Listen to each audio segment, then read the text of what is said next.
Hey, what's up? It's Sifu Kuttel, and in this video I have the LK Chen Majestic Huang Taiji Yao Dao. Now, this sword has a lot of intricate fittings with very detailed engravings, as well as a hefty cutting blade complete with a racing stripe. It is the sword of an emperor, the sword of a conqueror, the sword of Huang Taiji. Now, there's a lot that we're going to have to talk about here, so let's get into the thin and the thick of it.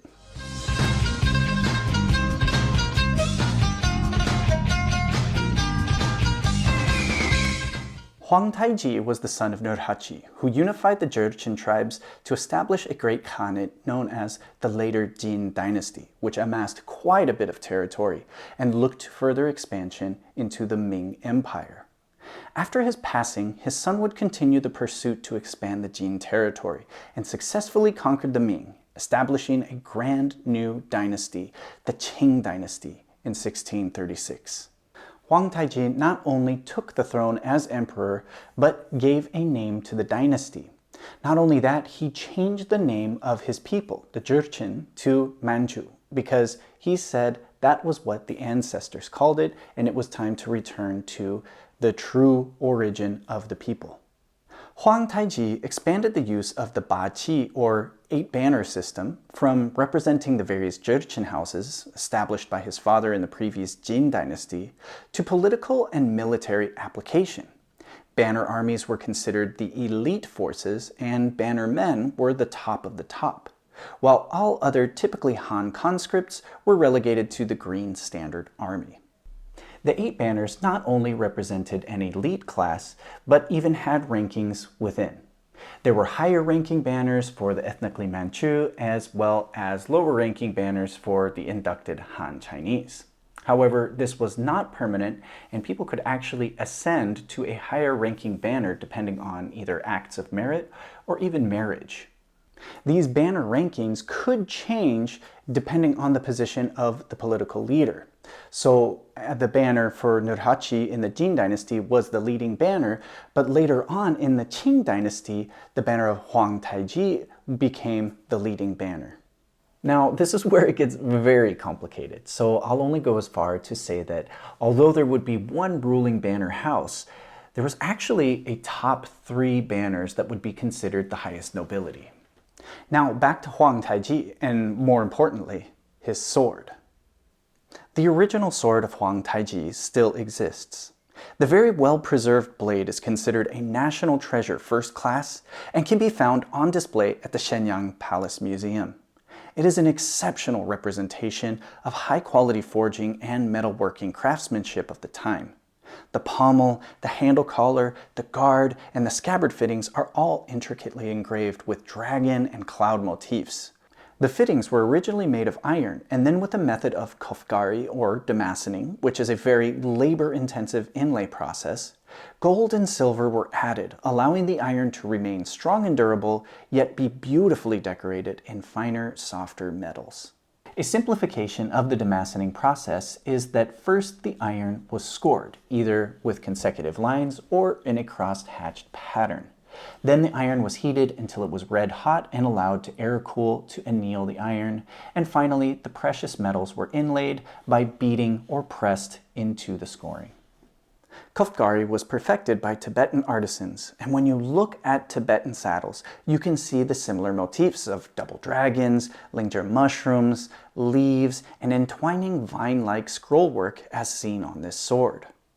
There are very distinctly Ming-style elements, like this ridged border along the guard, and of course having the angular edges on the collar as well as the pommel itself.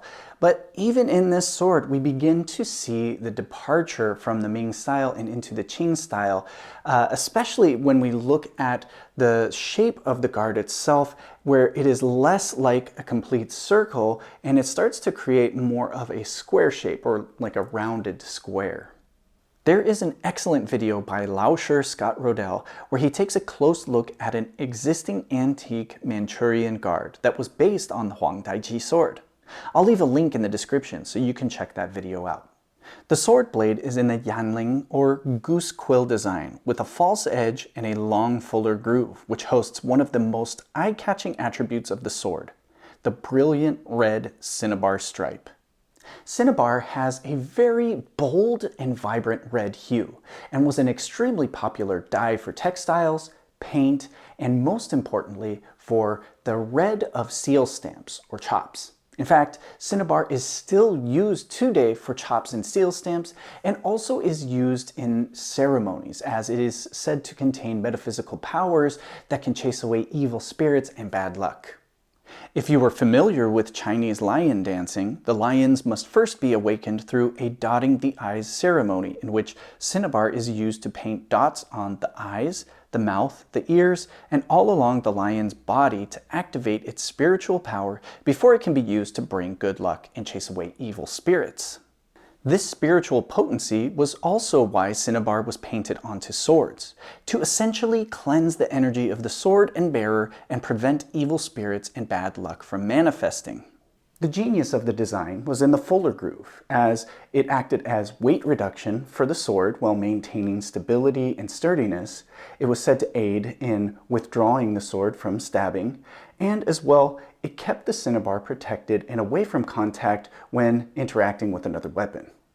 That's not to say that there wouldn't be any incidental contact or scratches, but it would be much more difficult to get to the paint inside the groove. And even then, the contact would be pretty minimal, so repairs would be very easy if needed. Now, before we take a detailed look at this sword by LK Chen, I do want to mention a few things about the original sword of Huang Taiji. First and foremost, it is currently housed at the Shenyang Palace Museum, which is pretty cool considering that was its home, as the Shenyang Palace was the Manchurian imperial capital, designed originally by Nurhaci, later on added to by Huang Taiji, and even further added to by the Qianlong Emperor. The Shenyang Palace is China's only other existing imperial palace complex aside from the Forbidden City. Now onto the LK Chen sword, and actually there are two options available. First is the more expensive, labor-intensive, embedded and folded steel, which is done in the traditional method, or there is the forged pattern weld steel, which I have right here. The blade length is about 30 inches, and the total length of the sword extends to about 38 inches and weighs in at around 2 pounds and 7 ounces. The pommel, guard, and scabbard fittings are of cast brass, complete with the intricate designs of dragons, linger, leaves, and various shapes as the original. The handle is in the squared Ming style, but is also relatively thin in comparison to other Ming designs. The blade is a 1065 carbon steel with a T9 tungsten vanadium high-speed tool steel, which makes for an incredibly durable yet strikingly beautiful blade. It is shaped in the yanling or goose quill design with 2 fuller grooves and a long red stripe.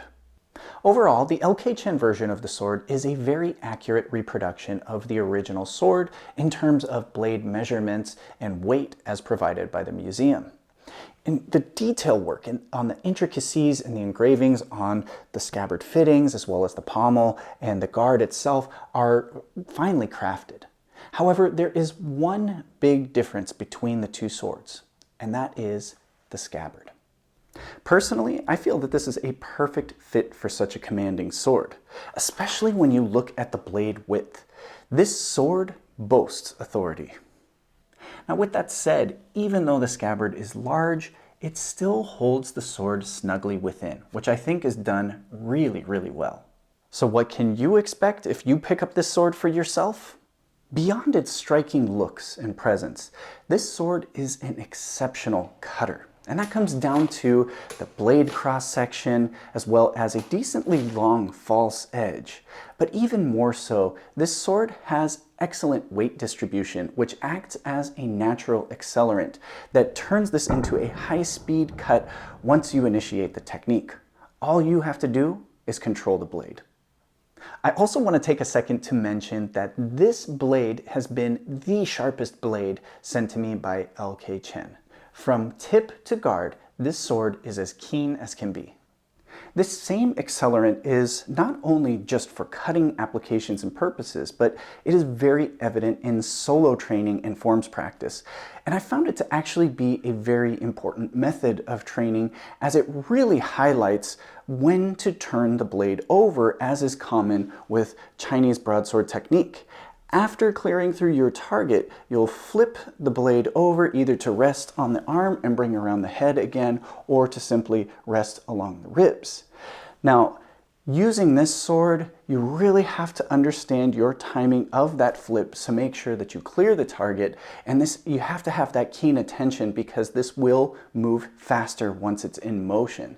So beyond just cutting applications, this really gives you a better depth and understanding of timing of your technique, even just in solo practice. So there you have it, the sword of an emperor, the sword of a conqueror, the sword of Huang Taiji. This sword is a significant moment in sword history as we transition from the Ming style of swords into the Qing style of swords that we so commonly recognize nowadays. I think LK Chen did a fantastic job on this sword, recreating the intricacies of the fittings and guard, as well as the correct engineering of the blade. I mean, this sword serves its purpose today just as well as it did centuries ago. Not only a fine display of quality and craftsmanship, but a very, very practical and efficient sword that could be used in cutting and martial applications. If you enjoyed this video, go ahead and make sure to hit that like button, as well as check out LK Chen's website. I'll leave a listing for this sword in the description down below. If you have any questions, drop those down as well. I'm looking forward to hearing your thoughts on this sword and its significance in sword history. And as always, thanks so much for watching. I'll see you in the next video.